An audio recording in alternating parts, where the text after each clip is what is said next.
ফেরসাবাড়িতে তৃণমূল বিজেপির সংঘর্ষ জখম এক।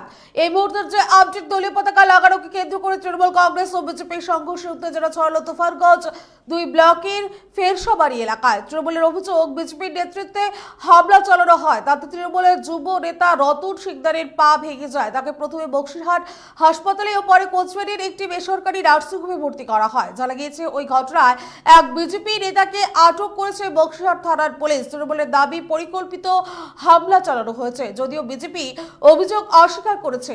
এলাকায় পুলিশি টহল জোরদার করা হয়েছে।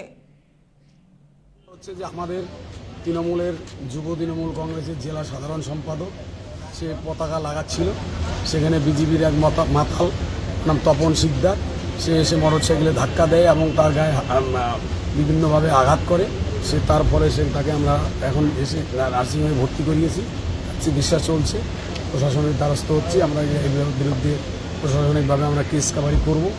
আজ হচ্ছে এই যে বিজেপি ফিল্ডে, তো বিজেপি নিয়ে 2-4টাকে মাতালকে ছেড়ে দিয়ে বিভিন্নভাবে গ্রামে গঞ্জে অশান্তি তৈরি করার চেষ্টা করছে।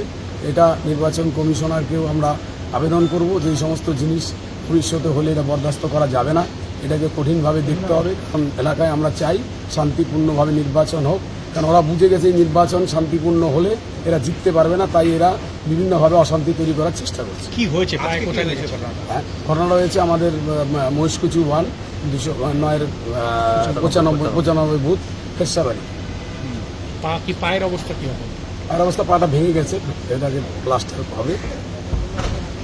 কি নাম ওনার? আমরা জানাবো, দলীয় পতাকা লাগানোকে কেন্দ্র করে তৃণমূল কংগ্রেস ও বিজেপির সংঘর্ষে উত্তেজনা ছড়ালো তুফানগঞ্জ 2 ব্লকের ফেরসাবাড়ি এলাকায়। তৃণমূলের অভিযোগ, বিজেপির নেতৃত্বে হামলা চালানো হয়, তাতে তৃণমূলের যুব নেতা রতন সিকদারের পা ভেঙে যায়। তাকে প্রথমে বক্সিরহাট হাসপাতালে ও পরে কোচবিহার একটি বেসরকারি নার্সিংহোমে ভর্তি করা হয়। জানা গিয়েছে, ওই ঘটনায় এক বিজেপি নেতাকে আটক করেছে বক্সিরহাট থানার পুলিশ। তৃণমূলের দাবি, পরিকল্পিত হামলা চালানো হয়েছে, যদিও বিজেপি অভিযোগ অস্বীকার করেছে। এলাকায় পুলিশি টহলদারি জোরদার হয়েছে।